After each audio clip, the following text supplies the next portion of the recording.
VK Mishra present. हमारे channel पर बने रहने के लिए हमारे चैनल को लाल बटन दबा करके सब्सक्राइब करें और साथ में बेल आइकन घंटी दबाएं। नीलांजन समाभाषम रविपुत्रम यमाग्रजम छाया मार्तंड शंभूतम तम नमामि शनैश्चरम। जय श्री शनिदेव। जय श्री राधे कृष्ण। आप सभी का हमारे YouTube चैनल पे बहुत बहुत स्वागत है। यूं ही ज्ञानवर्धक जानकारियाँ प्राप्त करने के लिए हमारे इस चैनल को लाल बटन दबा करके सब्सक्राइब करें, साथ में बेल आइकन घंटी दबाएं ताकि मेरे वीडियो का नोटिफिकेशन आपके पास सबसे पहले पहुंचे।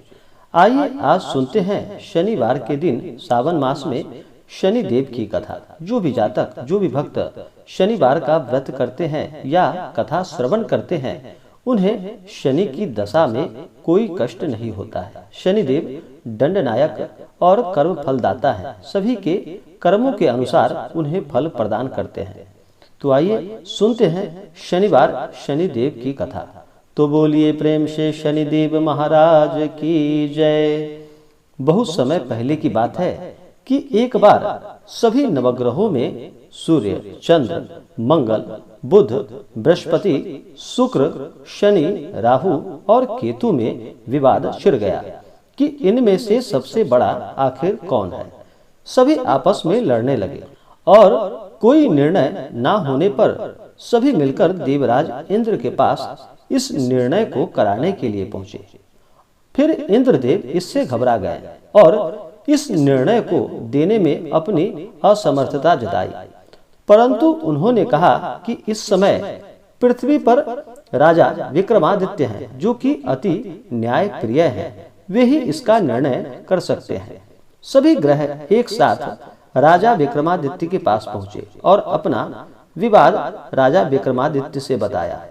साथ ही निर्णय लेने के लिए कहा। राजा इस समस्या से अति चिंतित हो उठे, क्योंकि राजा विक्रमादित्य जानते थे कि जिस किसी को भी छोटा बताया जाए वही कुपित हो उठेगा। तब राजा विक्रमादित्य को एक उपाय सूझा।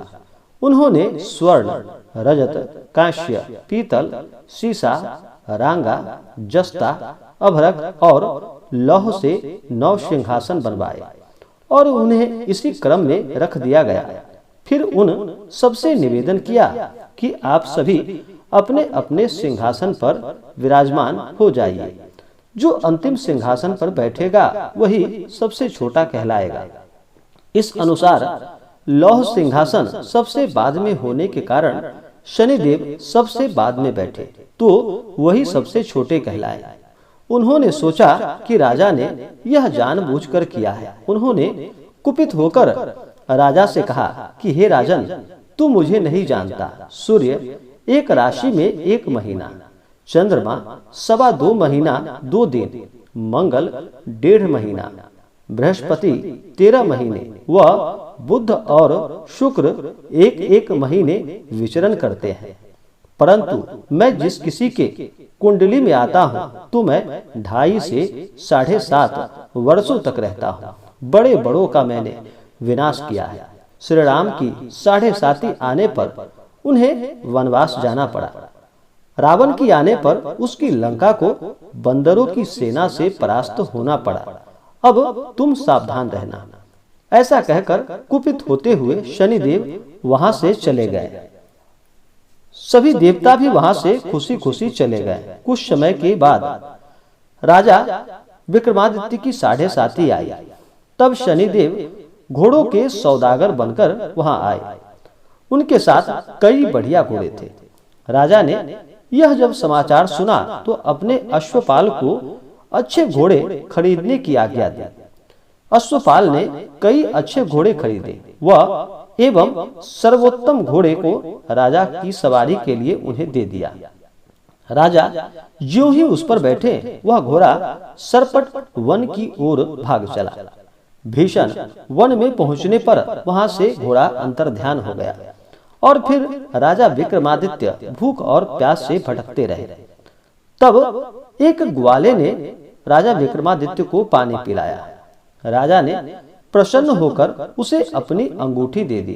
वह अंगूठी देकर राजा नगर की ओर चल दिए और वहां उस नगर में अपना नाम उज्जैनी निवासी वीका बताया।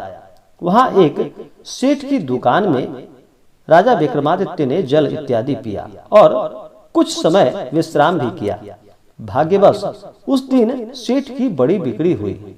सेठ उसे खाना इत्यादि खिलाने के लिए खुश होकर अपने साथ अपने घर ले गया और वहां उसने एक खूंटी पर हार देखा कि एक हार टंगा हुआ है, जिस हार को की खूंटी खुद ही निकल रही थी। थोड़ी देर में पूरा हार गायब हो गया। तब सेठ ने आने पर देखा कि हार उसका गायब है। उसने समझा कि वीका ने ही इसे चुराया होगा। उसने वीका को कोतवाल के पास पकड़वा दिया। फिर राजा ने उसे भी चोर समझकर उसके हाथ पैर कटवा दिए और वह चौरंगिया बन गया और नगर के बाहर उसे फेंकवा दिया गया। वहां से एक तेली निकल रहा था, जिसे कि उस वीका पर दया आई। उसने वीका को अपनी गाड़ी में बिठा लिया और अपनी जीभ से वह बैलों को हाँकने लगा। उस काल राजा विक्रमादित्य की शनि दशा समाप्त हो गई। वर्षा काल आने पर वह मल्लहार गाने लगा। तब वह जिस नगर में था वहां की राजकुमारी मन भावनी को वह इतना भाया कि उसने मन ही मन प्रण कर लिया कि वह उस राग गाने वाले से ही विवाह करेगी। उसने दासी को उसे ढूंढने के लिए भेजा। दासी ने बताया कि वह एक चौरंगिया है, परंतु राजकुमारी ना मानी। अगले ही दिन उठते ही वह राजकुमारी अनशन पर बैठ गई कि विवाह करेगी तो उसी से। उसे बहुत बार समझाया गया, पर जब वह ना मानी तो राजा ने उस तेली को बुलावा भेजा और विवाह की तैयारी करने को उस तेली से कहा। फिर उसका विवाह राजकुमारी से हो गया। तब एक दिन सोते हुए स्वप्न में शनि देव ने राजा से कहा कि हे राजन, देखा तुमने, मुझे छोटा बताकर तुमने कितना दुख झेला है। तब राजा ने उनसे क्षमा याचना की और उनसे क्षमा मांगी और प्रार्थना की कि हे शनिदेव, जैसा दुख मुझे दिया है किसी और को बिल्कुल भी ना देना। शनिदेव इस बात पर मान गए और कहा कि जो भी मेरा कथा और व्रत करता है या सुनता है, उसे मेरी दशा में कोई दुख प्राप्त नहीं होता। जो नित्य प्रतिदिन मेरा ध्यान करता है और चींटियों को आटा डालता है, उसके सारे मनोरथ पूर्ण होंगे। साथ ही राजा को हाथ पैर भी वापस दे दिए। प्रातः आंख खुलने पर राजकुमारी ने देखा तो वह आश्चर्यचकित रह गई। वीका ने उसे बताया कि वह उज्जैन का राजा विक्रमादित्य है। सभी अत्यंत प्रसन्न हुए। सेठ ने जब सुना तो वह राजा विक्रमादित्य के पैरों पर गिरकर क्षमा याचना करने लगा, उनसे क्षमा मांगने लगा। तो राजा ने कहा कि वह तो शनिदेव का कोप था, इसमें किसी का कोई दोष नहीं। सेठ ने फिर भी निवेदन किया कि मुझे शांति तभी मिलेगी जब आप मेरे घर चलकर भोजन ग्रहण करेंगे। सेठ ने अपने घर नाना प्रकार के व्यंजनों से राजा का सत्कार किया।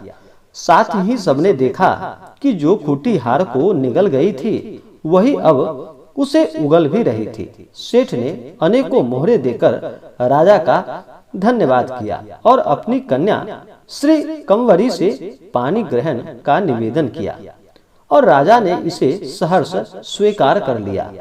कुछ समय के पश्चात राजा अपनी दोनों रानियों को लेकर मनभावनी और श्री कंवरी को सभी उपहार सहित लेकर उज्जैन नगरी को चले गए। वहां पहुंचने पर पुरवासियों ने सीमा पर ही उनका स्वागत किया। सारे नगर में दीपमाला हुई, वह सबने खुशी मनाई। और फिर राजा विक्रमादित्य ने घोषणा की कि मैंने शनि देव को सबसे छोटा बताया था, जबकि असल में वही सर्वोपरि है। तब से राजा सारे राज्य में शनि देव की पूजा और कथा नियमित रूप से होने लगी। सारी प्रजा ने बहुत समय के साथ खुशी और आनंद के साथ बिताया। जो कोई शनि देव का इस कथा को पढ़ता है या इस कथा को सुनता है, उसके सारे दुख शनि देव की कृपा से दूर हो जाते हैं। तो बोलिए प्रेम से शनिदेव महाराज की जय। जो भी जातक सच्ची श्रद्धा के साथ शनिदेव का व्रत करते हैं, शनिवार का व्रत करते हैं, कथा श्रवण करते हैं, शनिदेव की कृपा से उन्हें सभी प्रकार के सुख और समृद्धि की प्राप्ति होती है। शनि देवता को प्रसन्न करने के लिए चाहिए कि शनिवार के दिन सुबह ब्रह्म मुहूर्त में उठ करके अपने सभी नित्य क्रियाओं से निवृत्त होकर के गंगा नदी में या घर के जल में ही थोड़ा सा गंगा जल मिला करके इस दिन स्नान करना चाहिए। उसके बाद शुद्ध वस्त्र धारण करके पीपल के वृक्ष में गुड़ तथा तिल मिश्रित जल डालना चाहिए। इससे शनिदेव प्रसन्न होते हैं और पीपल के वृक्ष में सभी देवी और देवताओं का वास माना गया है।